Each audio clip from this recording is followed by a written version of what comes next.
You better believe it, kid. Look at Tony with the fist in the air like Eddie Vedder starting the show. I love the triumphant pose of a creative Tony.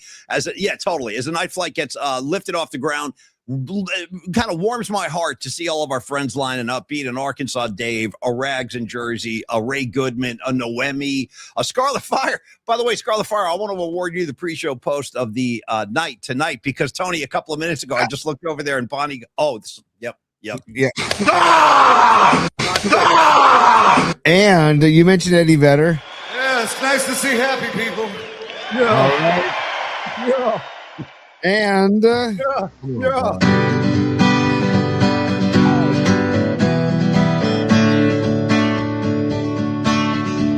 Creative Tony, yeah, what you doing now? You got your little league. Yeah, let's take a night reprieve.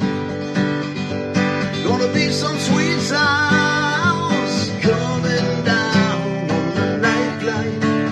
On the night flight. This is your other home. Yeah, you know you're not alone. Gonna be some sweet sounds coming down on the night flight. On the night flight. This is your other home. Yeah, you know you're not alone. First ever time, Paulie, a freaking 2 minutes into the show. Oh, yeah. It's business time. Yeah. Yes. Stand by. It's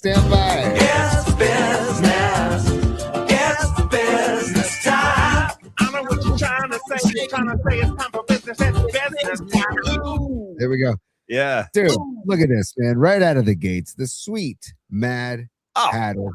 And he is checking in. He's a super to start the show. He says, Tony, Paulie, and Corinne watched the show from yesterday and wanted to thank you all for all the birthday love. At 53, this kid appreciates it. So I thought I'd throw that in there to get the show going. Sweet Mad Hatter, tip of the cap, buddy. Much love to you, brother, and hope it was a wonderful birthday, my man. Yeah, happy birthday, Sweet Mad Hatter. You're one of our favorite guys, man. I hope you took a few deep pulls off that leg bong last night and tended to your crops. I know you're always watering the plants and everything, but we love you, buddy, and I hope you had a great birthday and celebrate on. And 53, dude, you're a kid. I think about it like this, Tony. I saw Bruce Springsteen a couple of weeks ago. I saw Rush last week. All those guys are in the freaking 70s, dude, getting jumping off the amps and stuff. I'm like, damn. So my point is, Sweet Mad Hatter, there's hope. There's freaking hope, dude. You try to take care of yourself as best you can and have a good time too, but take care of your body as best you can. And hopefully we'll be jumping off amps in our 70s, Tony. My fingers are crossed. You know what I mean? I would love that, Paulie. You know what I try to do every day, Paulie? And maybe this is something you do too. Because first of all, I don't lift weights anymore. I just do body weight. I do like sit-ups, push-ups. Yeah, no, you got to keep some.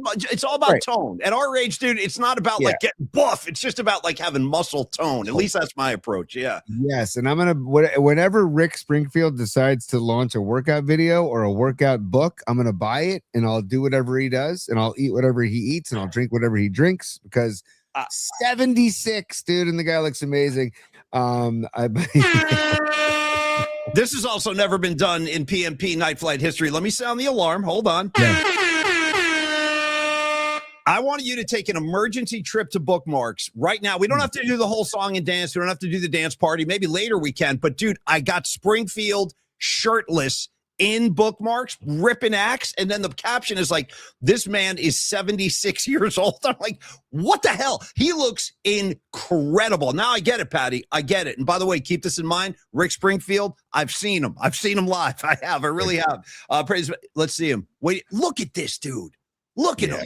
Just bonkers, man. Hey, let's hear what he said. I think he's singing Jesse's Girl. Give me a chorus if there's any sound on that. Or is that just a still shot? No, it's not a still shot. I just want to get this out of the way so we can get the full physique, if you don't mind. Yeah. Let me get this. Yeah, there we go. Here we go. full physique, Springfield. And we're going to talk all kinds of other stuff tonight, too, not just Springfield's pectorals. But hang on.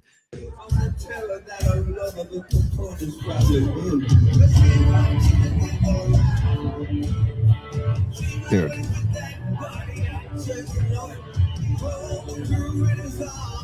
$76, bro. This guy looks incredible. Look at this windmill. He's chucking windmill.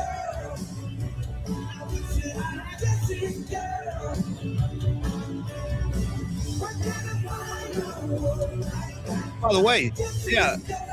Oh, amazing. Just amazing. And I got to compliment him, man. The guy looks amazing. I got a little man crush on him. The physique, the vocals, and the black sock on his arm, whatever that's for, I don't know, but he looks cool. And also, how many 76-year-old dudes are slipping into leather pants, dude, and looking awesome? You know what I mean? It's incredible, dude. The guy is just that is just the ultimate tip of the cap to Rick. By the way, Tony, Patty from Napa, I have to run to the shower. I'll be right back. I got it. Patty, me and you, save the shower for me. I'm coming in next. I got to cool down as well. I'm under his spell, dude. I'm under the Rick Springfield spell. God bless him. And it's great to be with everybody tonight. I want to go back to what I was going to say before Tony queued up the Night Flight song. I wanted to award the pre-show post of the night to my good friend, Scarlet Fire, Bonnie. And she just said, guys, watch out. The broads are rolling thick tonight. I don't even know what that means, but I like the message, Bonnie. So it's great to see you guys, Miguel, everybody, Joe Schmo. Thanks for coming on board tonight. We have our good friend, Bonta Hill from NBC Sports Bay Area. He'll be with us in about a half hour. Talk some NBA. Want to pick his brain on the Knicks a little bit. And then all these stories about free agents. LeBron, where's Giannis going? What's Kawhi Leonard doing? Jaylen Brown. So anyway, Bonta Hill coming up in a little bit. Also, Tony, we haven't done a lot of this, but I wouldn't mind getting into some World Cup action today too. And yes, the Giants are kicking ass in Atlanta. We'll talk about that too. But we also got to do like a major Bombs Away tribute for 6 round trippers hit today, dude. 6. Eldridge, Adamas, Jung-Hoo, freaking Arise. Balls are flying out of Atlanta, Tony. Devers, Paulie, Adamas ×2, and like you said, Eldridge and Arise. Dude, Arise batting 326, Jung-Hoo batting 325. These two dudes, and then Devers, I guess, against Atlanta. I think since he's been a Giant, I think he has 5 home runs. So he definitely likes his, going up against the Braves. Although, don't get used to Devers in a Giants uniform. I would expect him to be traded. If anybody will take him, I think if the better he hits, the more marketable he becomes. So it's all a good thing because, as we all know, this season is kind of a wash. But I also like seeing the tatted up Carson Wisenhunt. I like him too. Yeah, he looked good. I liked him too.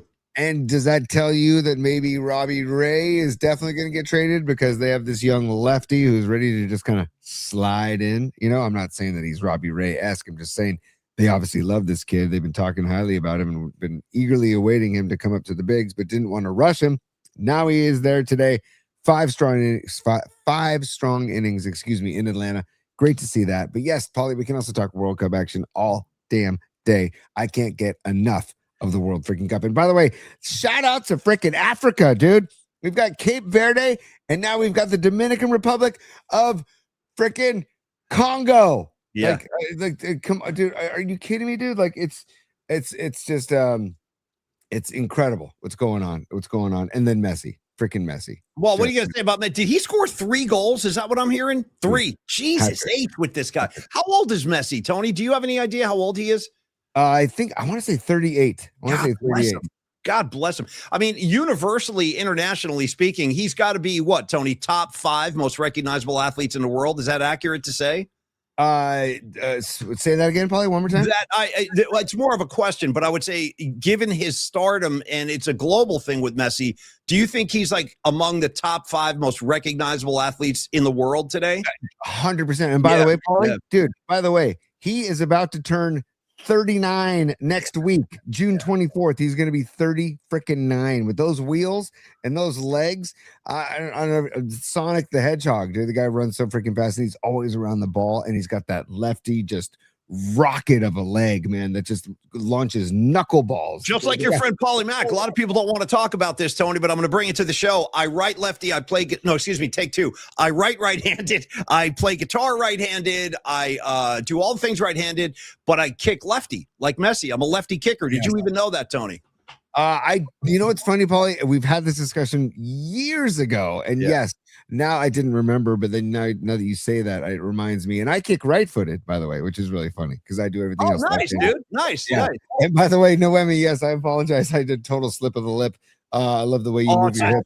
Totally. Thank you. Okay, good. Loose lip, sink ship. But I said the Dominican Republic of Congo. I meant the Democratic Republic of Congo. You know what? No, it's all forgiven. You're forgiven. Yeah. It's hard. I mean, listen, let's be honest. We're all getting like a geography lesson in this World Cup. There's and Tony's right. I have to say, like, I'm not the biggest soccer enthusiast. I don't watch a lot of football. However, I have been enjoying this World Cup quite a bit, and it's just easy to get swept up in this, dude. I was watching Iran a couple of nights ago down in Los Angeles. I was watching Colombia right before I came in to do the show tonight. I had the Colombia match on. They're playing one of the stands. There's so many stands. Uzbekistan. Thank you. I knew it was one of the stands, as we like to say. Also, give love to Harry Kane in England. He had 2 goals today as they won 4-2. You got Mbappe with 2 goals as well. It's just the World Cup and get me. Oh, we got to talk about Friday's show, by the way, Paulie. We might have to rearrange our show schedule because kickoff for USA Australia is high noon. Okay, good. Well, let's address that right now. I'm glad you brought that up. I know because I want to see that too. And you're talking about, and that's in Seattle? It's in Seattle, yes. Okay. Friday at high noon, yeah. And it starts at high noon. Wow. Okay. Well, what is it? Usually 2 hours. I mean, we'll talk about it off the air. We'll give you an answer tomorrow. But that's a good looking out. Because I think how about a PMP brunch? How about a PMP like 10:30 brunch? I don't know. 10:30 to freaking what? To freaking noon to kick? Right 30 to kickoff. 10:30 to kickoff. Time out. Hold on. Let me give you the air horn again. Time out. You're using the term kickoff. Is that? Do we use that in soccer, or is that just you go kick off? I don't know. I think it's I don't know. I'm asking you. I'm a soccer novice. I don't know. Is that what they call it? Is it kickoff? I don't know. I don't know. I always just assume it was a kickoff. By the way, see, that's the problem. There's like with different sports, it's so easy. You can say this: baseball, first pitch, 7:15, no confusion. Hockey, they're dropping the kickoff. Kickoff. Jeez. Okay, well, you're right. See, I didn't even know that. Hockey, we dropped the puck at 7:30. Football, kickoff at 7. NBA, now they got 2 in NBA, Tony. It's either, hey, jump ball at 7 or tip off at 7. You can go either way. Or the jump. It's also known as the jump. If you the jump, man, the jump. Hey, by the way, how will I'm hearing that the U.S. team is actually pretty formidable this year. Like we actually have a shot to do some damage. Like, so what? How do you? I don't know. I'm asking you. How do they stack up against Australia? I have no idea. On paper, they should win the game, but Australia is coming off a big win over Turkey. And Australia is very pumped up and ready for this match. So, and soccer's weird, man. Soccer, unless you have like a freaking Messi or a Mbappe or some of these just ridiculous superstars. And Pulisic is like the USA's version of those guys, but he's not. I mean, he's very good. He's very good. I don't want to take anything away from Pulisic, but he's not Messi or Mbappe. My point being that weird things can happen in soccer, and like you're seeing with Congo, the Democratic Republic of Congo and Cape Verde, both tying Spain and Portugal, dude. So you never know what happens, man. So I'm very excited for the game. I am too, because I actually love Australia. I hate rooting against Australia, but hey, you know what? On Friday, double guns, Australia, just for the 2 hours that the game's going on. Australia's been really good to us, dude. They gave us the Bee Gees. They gave us Olivia Newton-John. They gave us AC/DC, and I'm sure there's more I'm forgetting. And I never forget this. Robin Zander, one of my heroes of all time, one of my favorite singers, lead singer of Cheap Trick. He goes, somebody asked him this in an interview once, and I was watching, and they asked him, Robin Zander, you've been traveling the world for 30 years playing rock and roll. What's your favorite city or country to visit? And he goes, my favorite country to visit is Australia. And he goes, every time I go to Australia, I get whiplash because everybody on the street is so beautiful. You're like this, like the whole time, just like whipping. I always thought that was funny. I get whiplash from looking at all the beautiful people down in Australia. But yeah, dude. And then for me, Tony, this is just me. One of the things I'm enjoying about this World Cup is each kind of fan base from each country. Like, have you seen what's going on in Boston, dude? Have you seen the Scots taking, like, literally, they took over Fenway Park. They were chanting, singing. Yeah. I got Scotland fever, dude, Paulie. I got numbers for you. I got numbers, and I got to give credit where credit is due. I heard a great piece on NPR today about the Scottish fans that came over. They formed a group, and I forget the dude's name who's running the whole thing, but they came over and they basically are traveling a huge pack, and they're all staying at the same places and the same place. And they did research to find out that it would be cheaper instead of doing rental cars or taxis or Waymos or Ubers, whatever. It would be cheaper if they just rented school buses. Yeah. I saw it. They're driving around in school buses. I know in Boston. And I heard Tony. I don't know if this is true, but I've heard this from multiple people that I'm not exaggerating. That the Scots came into Boston. They've basically taken over the city, and I heard they have essentially drank Boston dry. Samuel Adams Brewery ran out of beer. They ran out of beer. And by the way, this whole bus thing, it works out to be $38 per person for the trip to rent the school buses, but the report said that also includes booze on the bus. So the buses are loaded with refreshments, shall we say, and $38 a person for the whole trip. And so they're having the time of their lives. You know who's not having the time of their lives, Paulie? Who? Soccer fans that are going to Levi Stadium, Paulie. Dude, oh my God. I got to tell you, man, I hate to send you back to bookmarks already, but I put some stuff in there. You guys probably saw what's going on down there. I saw this one tweet and I did put it in bookmarks. Somebody was like, wait a minute. You're telling me I just traveled across the globe to watch the World Cup and I got to sit here in this piece of shit stadium? I was like, damn, it's not just us, man. The whole world is against Levi's. And then they had like a major problem trying to get people out of there, as they usually do. But this was even worse. If you guys saw the problems they were having, yes, Substation Blues, 100% NorCal. They had problems accommodating all the people on the trains, and it was a mess. There were like thousands of people trying to get on one train, pushing. Levi's is not showing well here, Tony, to the world. I'm just throwing that out there, man. I mean, are you surprised? I'm not surprised in the least. I have been very frustrated with getting in and out of Levi's Stadium. So these people that come here not knowing, and they're thinking that, oh, this is going to be great. It's going to be so much fun. Next thing you know, you're jam-packed trying to get out of the place, and it's just a nightmare. And hey, just another reason to get out of Santa Clara. Just get out of there. Just come back up north. Come on, Tony. Watch this smooth and silky segue that no one's going to see coming. Another reason to get out of Santa Clara is as quickly as possible, because you want to get up to Longbridge Pizza in San Francisco. Tony, we're going to take care of some business real quick, a little business. And by the way, on the other side, I have a request. When I'm done with this Longbridge spot, I don't know what your problem is. I haven't talked to Tony about this off the air. I'm going to address him right here, right now. We're going to get to the bottom of this once and for all. What's your problem with playing Tony One Glove? You've been staunchly against it for weeks, and it's time it comes back. So you find it, you get it ready to play, and I'm only giving orders here. When we finish this Longbridge spot, I need to hear it from the streets. It's been way too long. Yeah. So hold on. Do it right after Longbridge. And also, final word on Australian bands, NorCal Refrigeration. He said, shout out to the Lime Spiders. He said, great band. I don't know him, but I'll check him out. Ray Goodman goes, guys, In Excess. Don't forget about In Excess. Good call. By the way, speaking of, I've seen them. I saw them too. And then there's Midnight Oil. I forget who posted that, but somebody said Midnight Oil there too. Yeah, totally. I'm getting my Joe Lacob on, Noemi, 100%. That's right. God damn it. Somebody sing me a song. All right, Tony. Longbridge Pizza. Actually, it's funny you say that. We're kind of foreshadowing the Bonta Hill hit, because we're going to talk about Joe Lacob and all things Warriors in a few minutes. But first, we talk about great food right here in San Francisco. Longbridge effing Pizza. Period. End of story. That's where you need to be. 2347 3rd Street in the Dog Patch. The laid back vibe. The serious pizza. The Denardi's. Dude, that's enough reason right there. Just get in there and get a piece of Denardi. Let me address Tony once again, live in the moment. Tony, what are you doing next Tuesday for the PMP show, the high noon broadcast next Tuesday? Because I feel like it's time you and I get back to the LBP studio and do a show together. I'm just throwing it out in front of everybody right now. Can we do the show at LBP next Tuesday?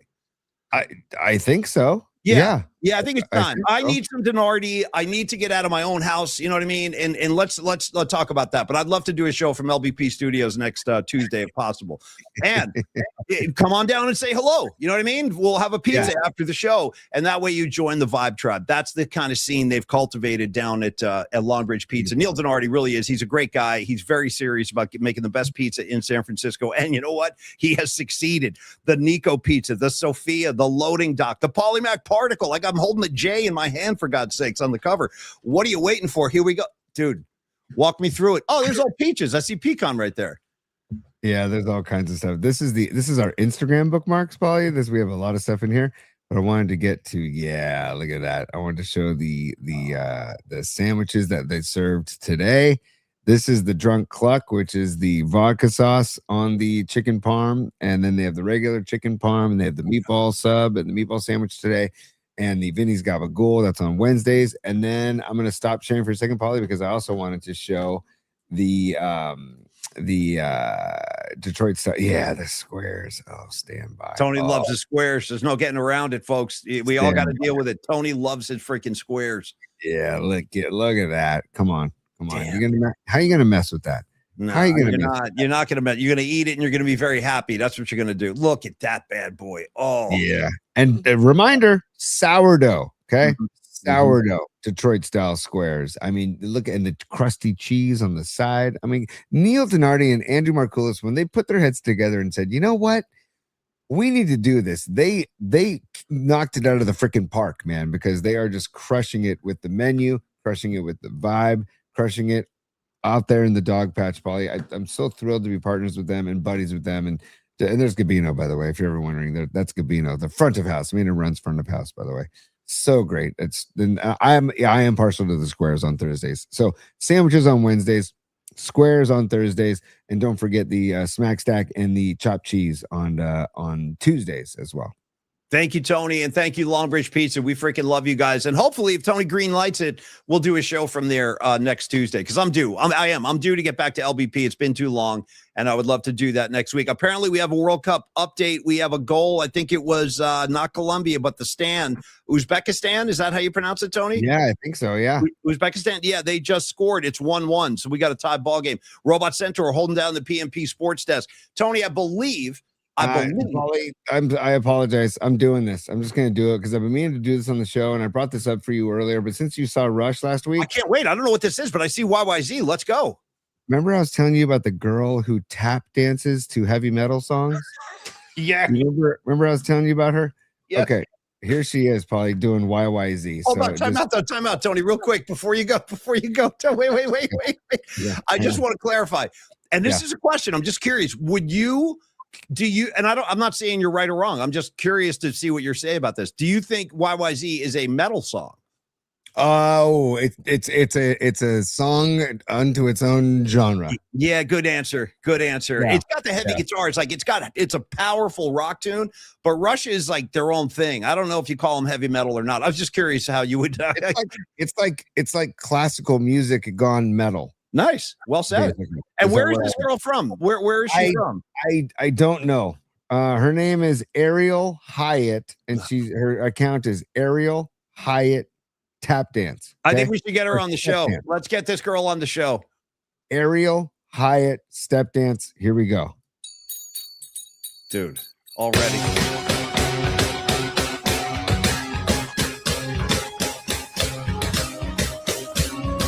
Yeah. Gets better, dude.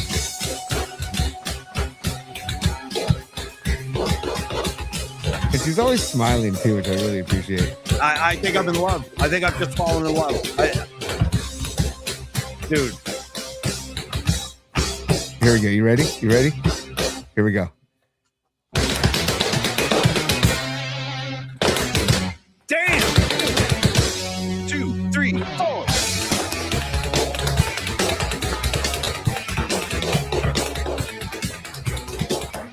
Incredible, dude.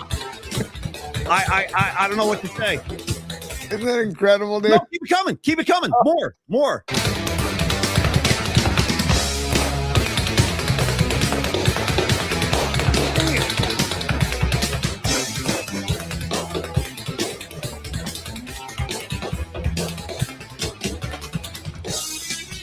Wow. There God you go. bless her. God bless this girl. Tony, try to reach out to her. I would love to get her on the show to pick her brain. That's incredible. She was killing it. She was Isn't that playing real amazing? drum parts. Yeah. Yeah. And dude, if you follow her on Instagram, she does all kinds of different metal tunes. I saw her doing Iron Maiden. I saw her doing Black Sabbath. I saw Nice. Yeah, it's amazing. It's amazing. So, but since you just saw Rush, since we just recapped Rush yesterday with Peter Hartlaub, Yeah, and I saw it on the bookmarks, I took the opportunity to take over the show and show you that because I've been wanting to show you that for. I don't know what you've been waiting for. Thank you. You just made my night, and the reactions are incredible. Leg of Lamb, yo. This is entertainment. I agree, Lamb. I really do, man. I don't know about you, but for me, that's good stuff. I got Rags. You don't even know what I'm thinking. Wait, you don't even know what I'm wondering. Elaborate, Rags. What are you wondering? I'm curious. I'm sure it's something very dirty, though. I'm sure it has something to do with lovemaking on some level. Yeah. And Steve Groschel asking if she does rat songs. I bet you if we sent her a message and said, "Could you do a rat song?" she would probably learn it and do it for us. Also, her handle, everybody was asking, at Ariel Hyatt Step Dance. And Ariel is Ariel Hyatt, Hyatt, Step Dance. At Ariel Hyatt Step Dancer. Wait, what? 2-1. And we got another update. Yeah, Columbia just scored 2-1 Columbia. Thank you, Nutter. Thank you, Robot Centaur. The sports desk employees are giving us the info. So thank you, NorCal Refrigeration. Tony, she does the Trooper by Iron Maiden. Yeah. I can't wait to see that one, man. That's fantastic. I mean, dude, yeah. Well, just. Why not? It's a night flight, dude. You got more. Give me more Ariel, dude. Tap dance all night. Let's go. Let's. All right, are we ready? Yeah. Here we go. Okay.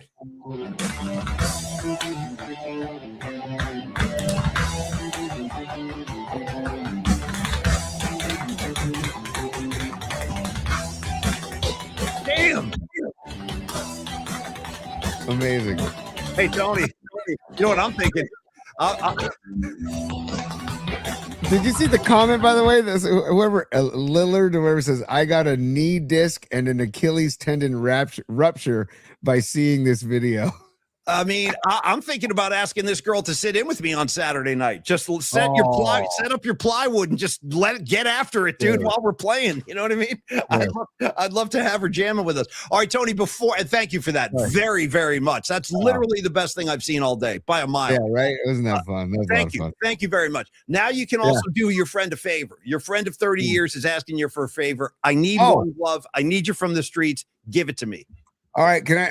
Okay, after only if you let me commandeer the show right afterwards. For probably 30 seconds. Okay, sure.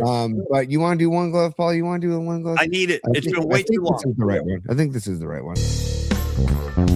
Yeah, there we go. Shank, also known as NorCal Refrigeration and HVAC. Oh, by the way.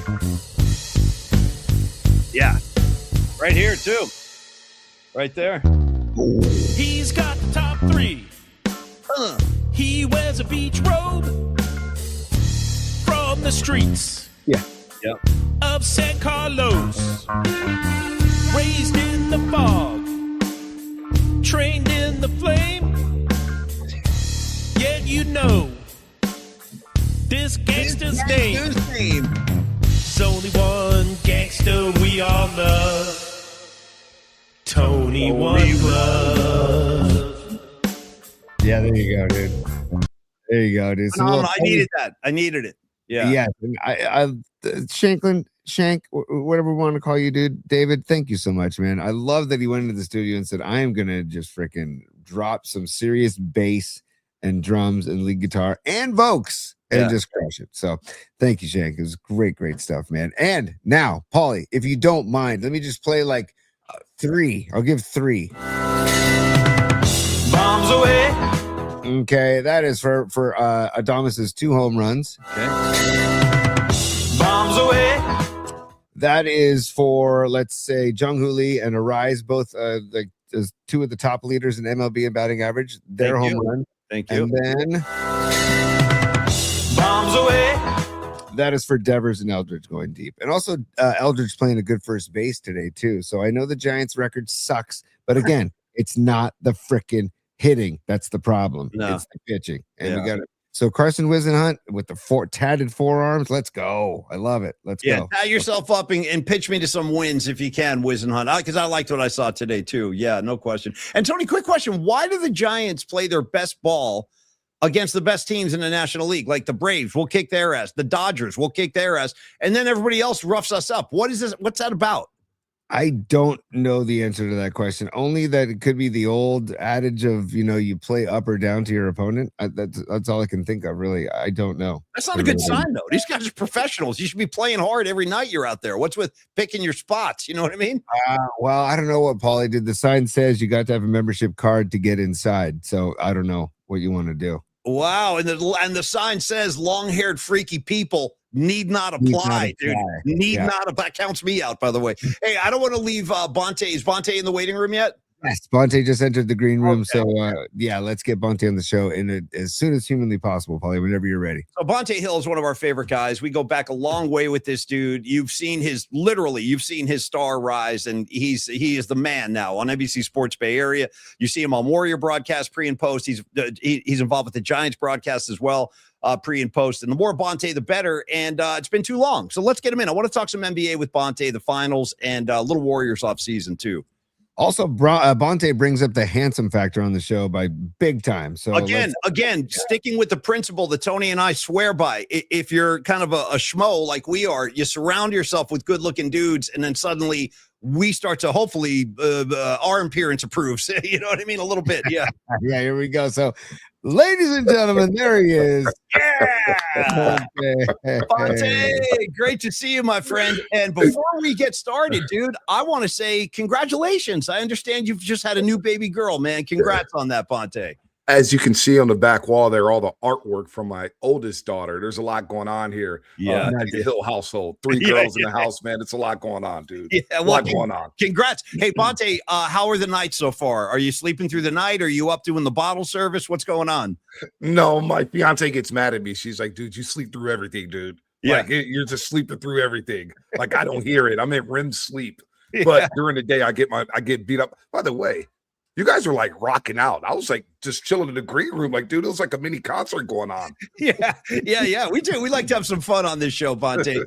And dude, we appreciate you giving us a few minutes tonight too, man. And the primary reason we wanted to touch base, first thing, Bonta, to pick your brain on is just your impressions of the NBA Finals. I thought it was an amazing series. Each game rather kind of took on like its own personality. And, I'm happy for the Knicks. I really am. 53 years is a hell of a wait. Jalen Brunson, I think, won over a lot of people in the series. But what was your view of it? How did you enjoy the finals this year, Bonta? Yeah, it was good for New York, right? I mean, not winning since 1973. And I remember we ran into each other at Original Joe's, Westlake Joe's. Yep. Yeah. Tony, Paulie Mack. Yep. You asked me, who do you think in the finals? I think it was maybe the beginning of the second round. Yeah. And we all agreed, like, you know what? It's going to be Knicks Spurs. Yeah. Let's root for Knicks Spurs. And we got that series. Yeah. So going into it, I thought it was a 50-50 series. I really did. Everybody thought San Antonio would just smoke them. But OG Anunoby, Mikal Bridges at the wing spot. But I'm not going to lie to you guys. My takeaway for the finals is San Antonio blew it. Yes. They blew it. Yeah. I mean, the 29-point lead in game 4, even game 5 when the Knicks were walking them down in the fourth quarter, and you see the ball get so heavy for De'Aaron Fox, like he did not want anything to do with the basketball. And it was like, oh, he's melting on the final stage. I mean, the Spurs and also last thing, Paulie and Tony, it's hard to cut the line in the NBA. We've never seen a team just go from not being in the playoffs to winning the championship. You have to get your playoff scars, dude. You got to go through the wars before you actually win a ring like the Warriors did last decade. But it was a hell of a series. Didn't last as long as I wanted it to. I wanted one more game at the Garden. Yeah. One more game. Yes. But we didn't get that. Yeah, me too, man. And, hey, Bonta, Paulie and I were talking about it. You could feel in game 5 the Spurs kind of dwindling. You could feel it like in the final minutes, like, here it comes. Right. Here it comes. It's happened all series, and here it comes again. And it happened, man. And it's like Neil Donardi, one of our guys, one of our sponsors from Longbridge Pizza. I was watching one of the games with him earlier in the series, and he goes, man, they're just not ready. No, they're just not ready yet. And I was like, that's a great call, Neil, because they weren't. They obviously weren't, and the Knicks were, because the Knicks were freaking relentless, dude. They like were. foot on gas, relentless. But I just want to think, what do you think about Wemby and how he showed up, or some of the antics, what he did during the series? How do you feel about Wemby after that series? He's a villain all of a sudden now. You know what I mean? Yeah. 22 villain, right? My daughter knows him as an alien. Now she sees him. Tesla's like, Papa, there goes the alien. There goes the alien. So I'm like, wow, you're learning something. Got to get a kid a nickname to learn something about sports these days around here in the Hill household. No, seriously, like they weren't ready. And Tony, we call it lemon booty. That's what transpired with San Antonio Spurs in the fourth quarter. Lemon booty. It just things just start tightening up a little bit. It was like, dude, I don't know if we want this. And Brunson took it. But Whitby, for so long, we begged for the NBA to start getting tougher again. Like we always idolized the 90s and the 80s, the Celtics and Lakers and the Bad Boys Pistons. And later on the 90s, we had all those great power forwards and centers. And of course, Jordan. We needed some edge in the NBA. Yep. And Wimpy has brought that. Remember back to the All-Star game, which nobody wants to watch anymore. Wimpy brought the heat to where dudes were playing hard. Like Kawhi Leonard all of a sudden was like, oh, I'm going to play hard in the All-Star game. Anthony Edwards. So I love the edge that he's brought to the game. I'm not going to be your friend. I want championships. I want to be the best. And in his first playoff run, I'm not going to remember for some of the elbows and the dirtiness and, some of the physicality, because dudes rough him up too. At some point, you got to defend yourself. But the dude was throwing up Hakeem numbers in this postseason. He's 22 years old, trying to figure it out. Elite defensively. Sure, he needs a lot of work offensively, but it was his first finals run, first playoff run. And think about how long it took Jordan to win it, how long it took LeBron to win it, Kobe to win it. The Warriors, we went through our warts with them. So, am I cool with him not shaking hands? Honestly, fellas, I don't really care. I kind of like it. Yeah. We need a bad boy. Like I kind of like it. Like I honestly, guys, we lose in Connect 4 or something. I lose in Tony in Connect fantasy football. I remember Tony beat me in the playoffs. I was ticked off. I didn't want to talk to the dude for 2 weeks. I didn't go into his room. Well, it's funny you say that, Bonta, because some of the old school guys in the NBA, like obviously Draymond Green came out, I think it was yesterday, and he did a podcast and he was talking about, he kind of scolded Wemby. He's like, you got to shake hands. You got to, what he said, and I did like this line from Draymond, Bonta. He goes, you got to look your killer in the eye. And I like that. That was a good line. But then on the other hand, there were guys like Stack Jack and Matt Barnes, and they were like, no, they said what you said. They're like, no, this is good.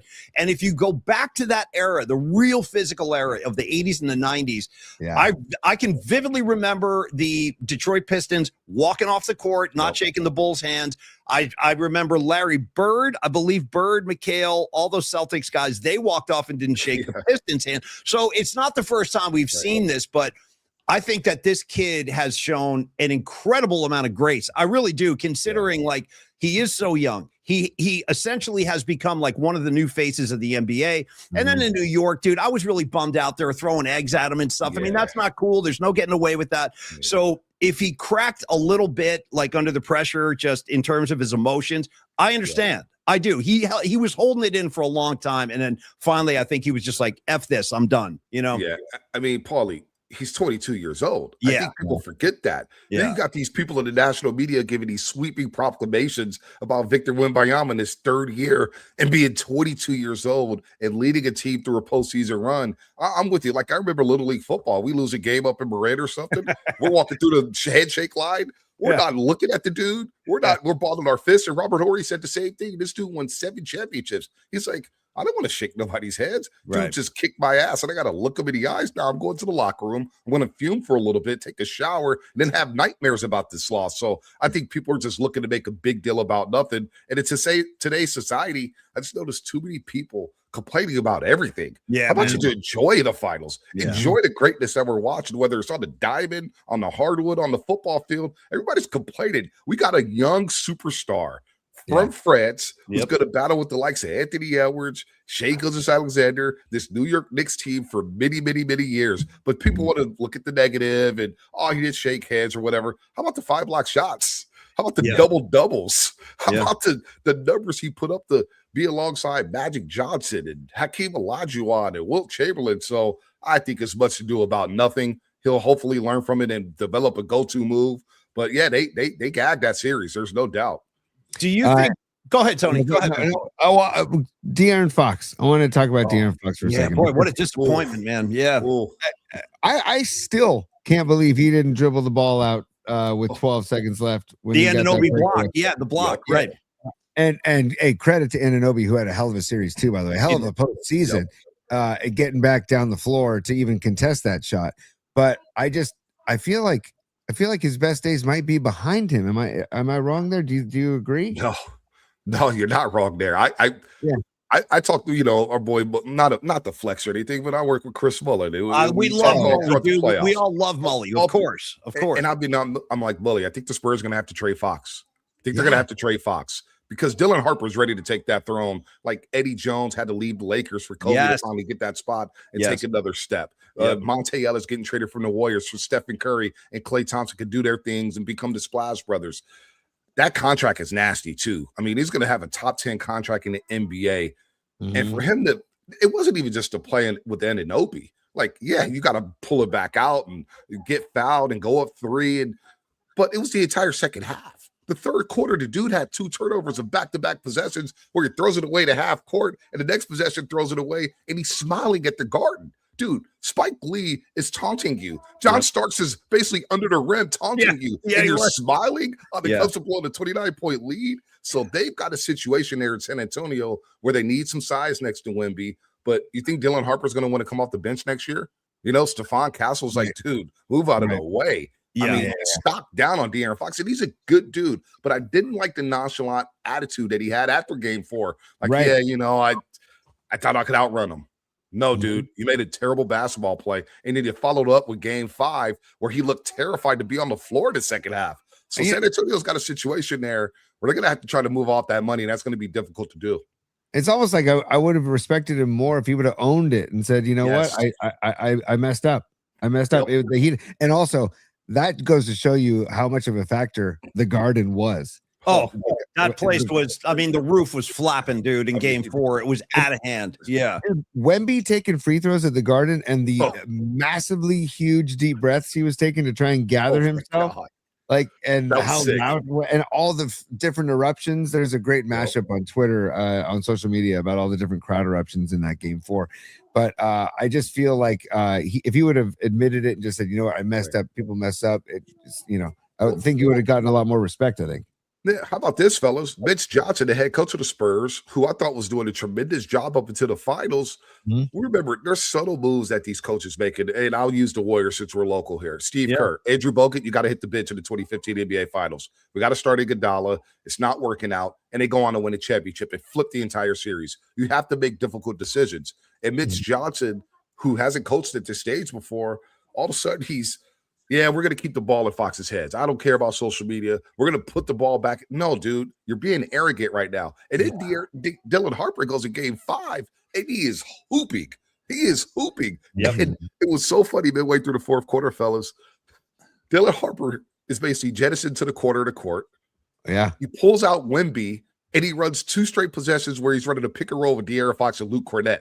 Yeah, the season's on the line, dude. Right. It's like, you're cooked. So Vince Johnson gets some blame too. Yeah, well, that's it. That's the big message with this Spurs is they're definitely coming. They're likely going to get at least one ring. There could be multiple rings in their future. And the guys you mentioned, dude, Harper, Castle, those guys are really easy to like. They're serious ballers, and Harper's going to have an amazing career. I kind of fell in love with Castle too in the postseason. Yeah, I loved his game.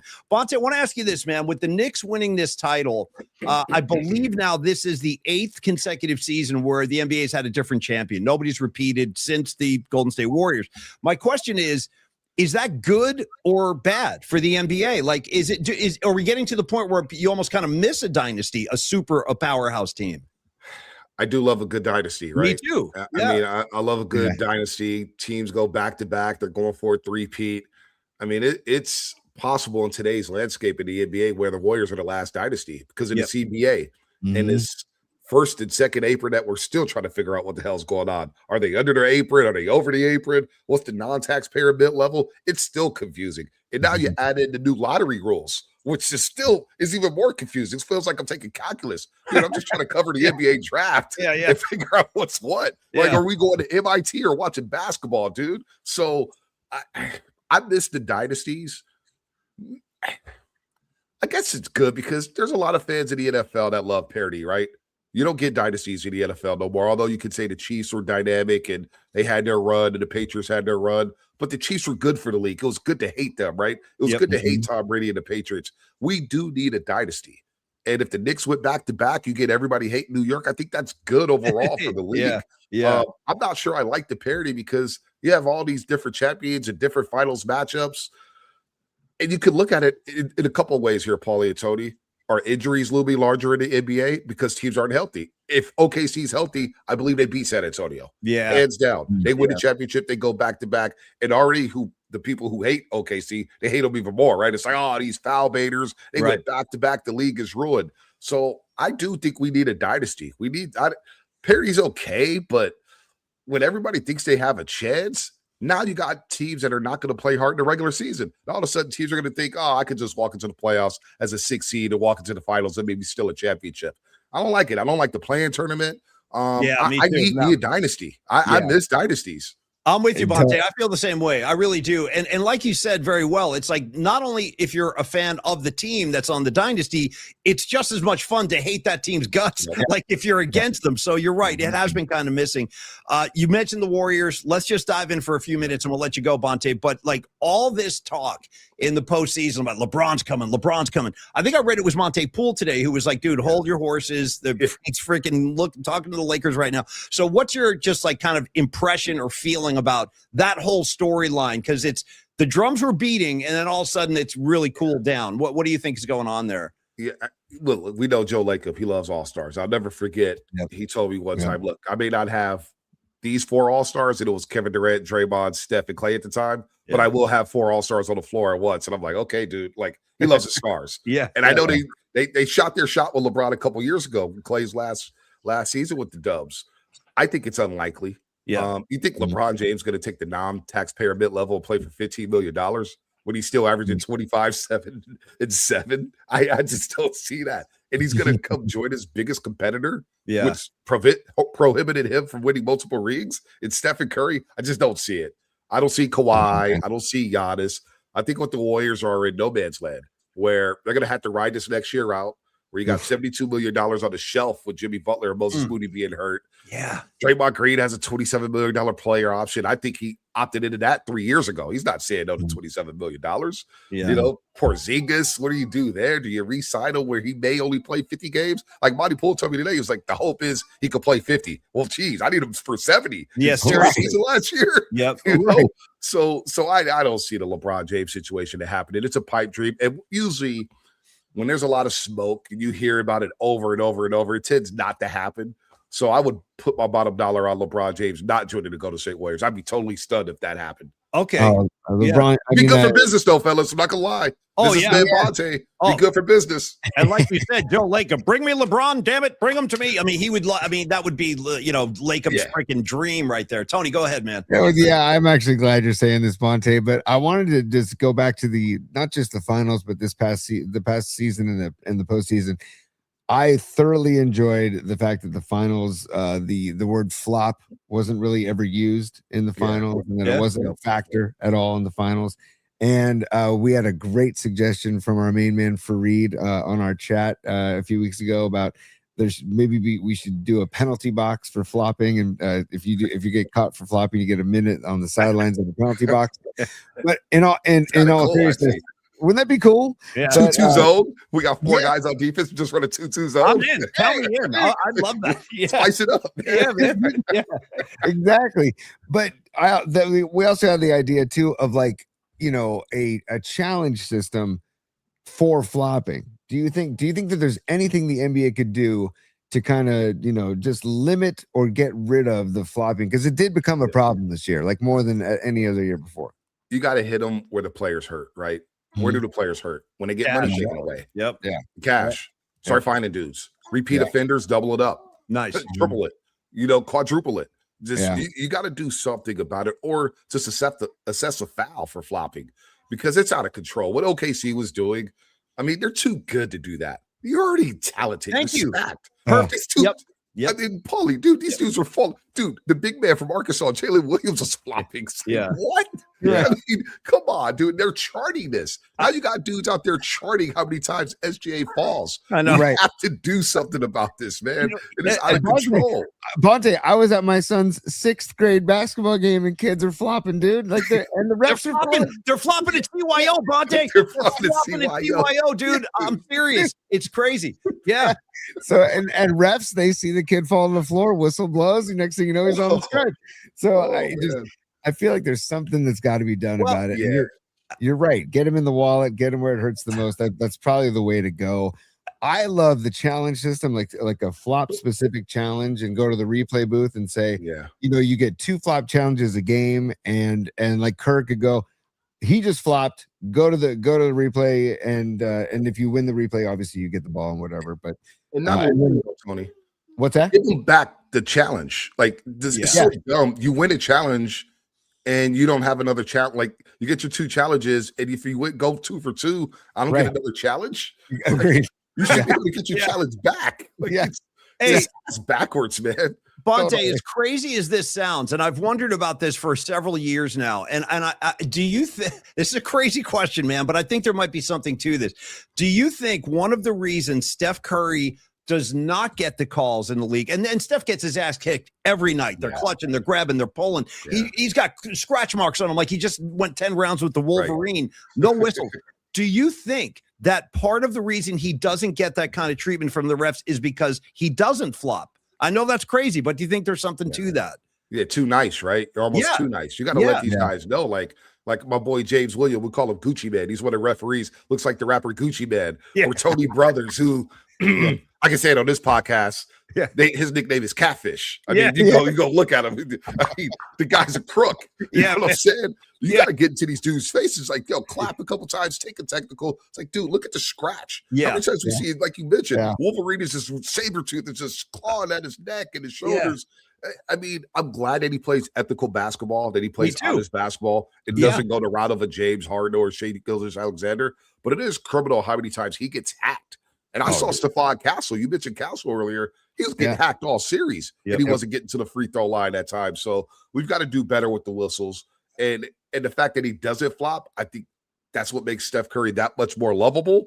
But it's criminal how many times he doesn't go to the free throw line. It's like, damn, he got hacked there. How's he on the ground? He didn't just, magically fall on the court because nobody touched him. It's a joke. And he's kind of like the only generational superstar that I've ever seen treated like this with the refs. I mean, the refs took care of Jordan. The refs took care of Magic. And they're taking care of SGA. But Curry, it's a totally different story. Hey, last few minutes with Bonta. You mentioned, you don't think LeBron's coming. There is talk about Kawhi. One name I'm kind of intrigued by, and apparently this is going on in Boston right now, is Jaylen Brown might be looking for a new home. And that to me is kind of interesting. He's a Cal guy, played college ball at Cal. I don't know, man. Do you think there's anything to that being a fit potentially for the Warriors, that kind of player, Jaylen Brown? He could become a pillar for your organization, right? Some of the things he does off the court, I'm not sure if that's going to jive with front offices, whether it's the Warriors or anybody else. The streaming thing is a little weird. What he's doing with that, it's all right. I know he had that in his bag, but whatever. It's all good. He can play. He's an MVP candidate, but he's a guy who you can build your roster around moving forward. He's a baller, man, a finals MVP. Now, what would it take to get a guy like that? You got to match up some contracts. And that's where the Draymond Green and Jimmy Butler equation is tricky. Would the Warriors, because we all know who Jimmy is. Jimmy was great for the Warriors, but he's got a history. When it's time to get paid, he wants to get paid. Big time. He's coming off he's coming off a torn ACL. What if he comes back in February, drops a couple 20 and 10 games? It's like, all right, let's talk extension. I'm like, hold up, you're 38, dude. Like, I got to see more. Would you attach a contract like that to get a Jaylen Brown if Boston wants to move off of him? I would be all in on Jaylen Brown. Honestly, that's what you need. You need a wing defender, 6'7". He can get to the cup. He can hit the 3-point shot, and he could become a pillar who can carry the torch post Stephen Curry with the Golden State Warriors. So it's a hell of a name. Do I think the Warriors will get into the mix? I don't know if they want to mortgage their future with the Knicks because of what's going to happen next season when everybody's money's off the books. But Jaylen Brown is very intriguing, Paulie. I would be all in on that. And could you attach players? Would you be able to move a Jimmy? Now Boston wants to win now, so they're probably thinking, yeah, we're not taking Jimmy. We don't know what he's going to be. So Yeah. it's going to be a little difficult to make a move like that happen. But Jaylen Brown's a hell of a player. And what is the ETA on Jimmy Butler coming back? Like, when do you think we'll see him? I have no idea. Like, what are you hearing? Well, he got hurt, January 16th, around there, January 19th, I believe, somewhere in that time frame. So it'll be a year in January. Damn. I mean, I don't know. I've heard nothing on that front. I haven't heard anything about the rehab. Yeah. I heard, is he even up here in the Bay Area? Got no updates. Even Dunleavy today, when he spoke to the media down there at Chase Center, he didn't mention anything about Jimmy. We didn't ask anything about Jimmy. Probably should have done that. Come on, Bonta, think a little bit. But we have no idea. Like, would it be crazy to think that he may not even play? Like Kyrie last year, he didn't even play. Didn't play. No, he didn't play. No, he didn't play because Dallas wasn't in contention. What if the Warriors, they get in January and they're 15-28? You know what I'm saying? Yeah. Is he coming back? Yeah. I don't know, man. It's a hell of an elephant in the room for the Golden State Warriors, man. The Jimmy Butler situation there. Well, I'm still looking forward to next season, man, because I'm one of these like optimistic fatalist types. I always think there's anything possible, dude. Anything possible with the right amount of particles in the mix. Hey, Creative Tony, get your last question in for Bonta, and then I want to show him a couple supers, and we'll say goodnight. All right. My last question, first of all, Bonta, I'm going to get you on again and talk Niners ball and Giants ball as well. Giants, man. Dude, right now, man. It's been insane. Yeah. We can talk Vitello all day. We can talk Giants pitching. We can talk no bullpen. We can talk Gage. How about this guy Gage giving up 3 runs in the 9th today? He was trying his damnedest to blow that game, dude. I'm like, Gage he's trying to lose this game, dude. I'm like, don't do it. Please don't do it. Whenever I see Gage now, I don't know why, but I think of Larry Krueger. Would anybody recognize Gage walking down the street? It's like, Krug, dude. No, he's a middle reliever. But now he's kind of making his point, right? He's going in the 9th inning, just blowing stuff. We know who he is now. It's not for good reason. Yeah. But my question is, okay, you are one of our favorite former colleagues, and Rod Brooks is one of our favorite former colleagues. When are we going to get the Bonta and Brooks show on NBC Sports Bay Area? I like that. I like that, dude. Come on. Bonta and Brooksy. Come on. Dude. We might get canceled, man. It may be good if we don't podcast right now. We're trying to collect these checks, Tony. Yeah, man. Trying to stay in the game a little bit, man. That could be the end of the road. You know what I'm saying? Dude, I love it, man. Bonta, you do such a freaking great job, man. You do. You really do. Yeah. I hope people understand, man. This is like one of the greatest Bay Area stories around because Bonta, born and raised in the Bay Area, San Francisco, born and raised, and stayed around town and rose that ladder, man, by working his freaking ass off, man. And so, Bonta, congratulations on everything, dude. Learn from you guys. Come on, man. Learn from you guys, man. I never laughed so much working with Paulie and Murph in the mornings, man. It got me crying, dude. It's like, first of all, I hate waking up in the mornings. I can't believe I did a morning show for 4.5 years. I'm not a morning guy. These dudes would have me laughing all morning. Tony just being able to duck off into his creative studio with Shannon and just have fun and talk smack. And these guys will talk smack, have me, voiceover commercials, man. I learned from you guys, man. You guys set the tone, man. So you guys are legends. My fiance is like, who you going on with? I'm like, dude, Tony Ryan and Paulie Mack. They're worth the 8:30 hit. All right. These my guys. Bonta, I appreciate that, but I just want people to know, again, singing your praises here. The greatest thing I can say about Bonta is to the audience is that he is the exact same dude right now that he was years ago. Like, none of this has affected him or his personality, and that's a great sign, Bonta. So keep doing what you're doing. And Tony, show him some love before they leave. I don't know if you can see the chat, Bonta, but people are really loving that you're here. So give him some super, Steve, before we let him go. And Bonta, correct me if I'm wrong, and I'll show this in a sec, but what do Bonta, Hill, and Darren Chan have in common? Oh, I don't know. They're both Washington high school grads. Fly Eagles fly, baby. Fly Eagles fly, baby. Let's go. Hell yeah, dude. Hey, keeping it real to Washington, dude. That's what it's about. Right here in the city. No frills, no private school. Boom. Right there. The football stadium with the best view maybe in the world. Yeah, it's pretty good.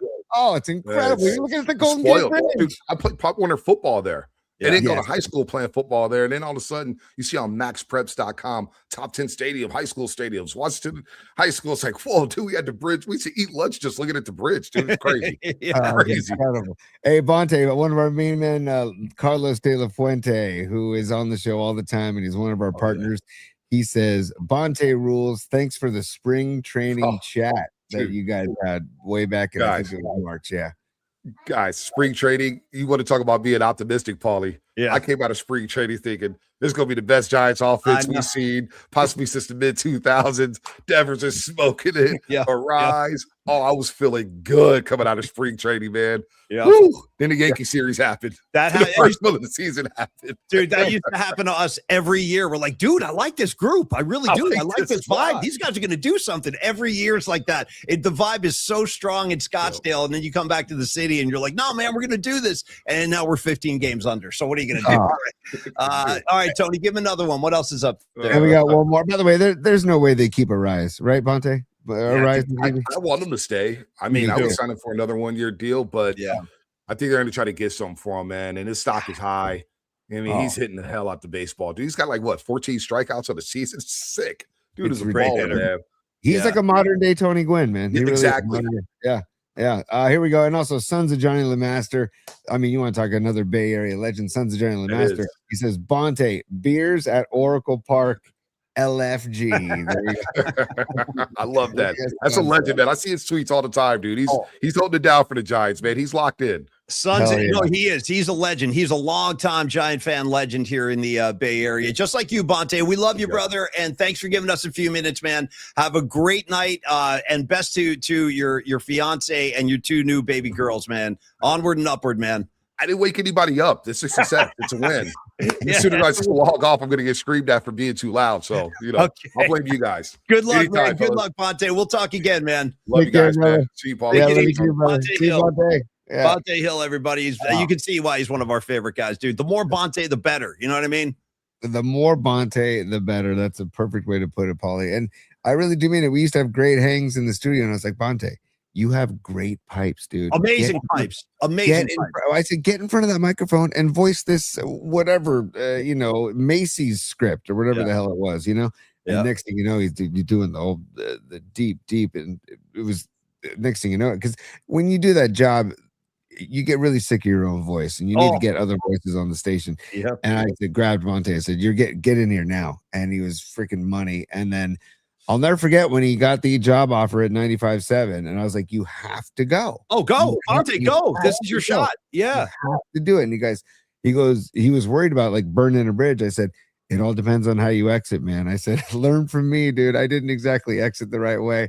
Do not do that. Do not burn a bridge. And he hasn't. And look at where he is now, dude. And hanging with Chris Mullen, doing Warriors pre and post. And then he's incredible. He's so fantastic. He's really good on those broadcasts. And by the way, Tony, quick World Cup update. Coming in from the PMP Sports Desk and a variety of PMP reporters out there. Colombia, it's a final. Colombia has won over Uzbekistan 3-1. Colombia gets the win. So Colombia moves on. Yeah, there's Sons right there. He goes, more Bonta. Totally, dude. Totally more Bonta. Yes, more Bonta indeed. And Sons, great to see you, dude. And you and Sons need to recap Rush one of these days too, Paulie, because Sons, it's funny. Yeah, go ahead. I was gonna say Sons was there for nights 1 and 2, and then I was there for night 3. But I think he's going down to Dallas. He's going. Tony, you know what, dude? I shouldn't be saying this. I got no business talking this way. None. But I'm saying it. And I started kind of trickling this out just to see what kind of reaction I was going to get at home. I'm like, because I had dinner with some friends last night, Brian Connors and Wendy and Liz. We were up in Sonoma, and BC was like, dude, how was Rush at the LA Forum? I'm like, dude, it was incredible. It's all I'm listening to now. I'm like, I've Rush on 24/7. And I'm like, I threw it in front of Liz, in front of my friends for a little buffer. I'm like, I'm going to need a few more shows here. And I'm starting to look at Tony. I'm looking at Madison Square Garden. I'm sorry. I'm sorry. They're doing a 4-nighter, dude. They're doing a 4-nighter there. And that's the first place I ever saw Rush. I saw them there on the Signals tour when I was 14, man. And I would love to see Rush at the Garden again. And anyway, I know Sons is going to go back there to catch a Garden show too, or maybe a couple. But 6 more. Look at him right there, dude. I have 6 more Rush shows. God bless you, man. God freaking bless you. No, Patty, I'm a total Rush groupie. I'm a total freaking Rush groupie. Tony, what's your reaction to that? Should I go to the Garden to see Rush? Yes or no? Right or wrong? Give me a Pacino. Right or wrong? You should absolutely do that. There's no reason not to, dude. And by the way, Paulie, I think that Fish and Rush are sharing days at Madison Square. No, Fish is at Madison Square Garden July 22nd, 24th, 25th, 27th, 29th. And Rush then takes over and plays the 28th, the 30th, the 1st, and the 3rd. So they're like intertwining shows. Wow. I wonder if there's going to be any crossover. Yeah. I heard this a long time ago. You can tell me, because Tony's the big fish guy here. I'm like a casual fan. Tony's hardcore black belt fish. Tell me if this rumor is true. I heard this. You know who told me this, dude? Do you remember our friend Mike Powers? Yeah, of course. We used to have this kid at KMBR. He was a Boston kid. His name was Mike Powers. I don't know if you guys remember him. He was a producer, good guy. And he told me that he heard like a variety of rumors from different sources that Fish was going to play the Moving Pictures album for one of their Halloween shows. And then they changed it. Yeah, it's definitely rumored. The year that they did Exile on Main Street, it was talked about a lot. Moving Pictures? Yeah, Moving Pictures. And also, to my knowledge, Fish does a lot of fun covers. Like they play, obviously they have a huge catalog of their own, but they do fun covers the same way the Dead does and same way a lot of other bands do. To my knowledge, they've never covered a Rush song, and I firmly believe that they kind of feel like their music is untouchable. It's hard to cover Rush. That's why I don't think anybody can cover Rush. You really can't. Except for Rash, Paulie, unless you want to go see Rash. That was great. Peter Hartlove. Yeah. There's Sons again. He says he's going to the Garden on August 3rd. I'll keep that in mind, Sons. If I do go, believe me, I'll let you know, man. But onward and upward for you. Enjoy Dallas. Let me know how those shows are. Tony, quick word on Dan Coach Emilio, if I could. Yes, our friend over at securemoney.com. I got big news. I'm going to start doing business with Dan Coach Emilio starting this Friday. And Los D, you're next, buddy. You're freaking next. I'm not kidding. I'm going to do double barrel coverage here. But Paulie, we also have a Los D. We have a super about Los D that I want to get to after your Dan Coach Emilio chatter. Yeah, I just want to let people know. So Dan Coach Emilio, first of all, visit his website, securemoney.com. He's a financial wizard, man. He's been in the game 30 freaking years, and he has dedicated his career to providing his clients with honest service and great results, both of which you deserve as a hardworking citizen and a friend of the PMP show. Now, the focus of Dan's work is safety and protection. I'll explain that. It basically, Dan is committed to helping you never lose money. There's the safety, and the protection is assisting you with financial growth and opportunity. Now, these are the big things. I've been talking about this for a while. These are like the really kind of pain in the ass, like adult things we all have to address. And Tony, I'm trying to do it now. I'm trying to act my age, and I hate doing that, dude. I hate acting my age because I still feel like I'm a 17-year-old. But Dan can also offer this for you. He can offer to help you with your retirement planning. He can help you with life insurance policies. He can help you with IRA planning, estate planning. And here's the big one, Tony. 401k rollover. Boom. And that's what I'm going to Dan for, because I have my 401k and I'm looking at it and I'm like, you know what? It's just sitting there. And I don't like that it's just sitting there. So anyway, I want to talk to Dan about possibilities about what I can roll that over into. And I'll keep you guys posted because I have a call with Dan scheduled for Friday morning. But actually, I might have to. Well, now that we're talking about doing a brunch show on Friday, I might have to rethink this. But anyway, will we do a brunch show on Friday? It remains to be seen, so we can all watch a World Cup game. But anyway, this is a real thing, and I'm glad Dan is a sponsor and a friend, because I am going to do some 401k rollover work with him. And then, of course, finally with Dan, just guys, keep this in mind. And again, visit the website, securemoney.com. You can call Dan anytime, 1-888-960-SAFE. But this is what's really impressive. He's got access to guaranteed options that are really awesome. You can pay 7% on 2-year terms and only 8% on 5-year terms. He's a financial advisor. He's a professional finance guy who can do you a lot of good and assist you in a lot of different ways. Let his 30 years of experience go to work for you, for real. Do that life insurance policy. Get going on that. You know what I mean? Get a head start on your IRA planning or your estate planning, retirement planning. He can assist you with everything. And I recommend use the resources that we have. We really are like a little family here, like a community. And I really am very happy about that, because I think the audience is very comfortable talking to our sponsors.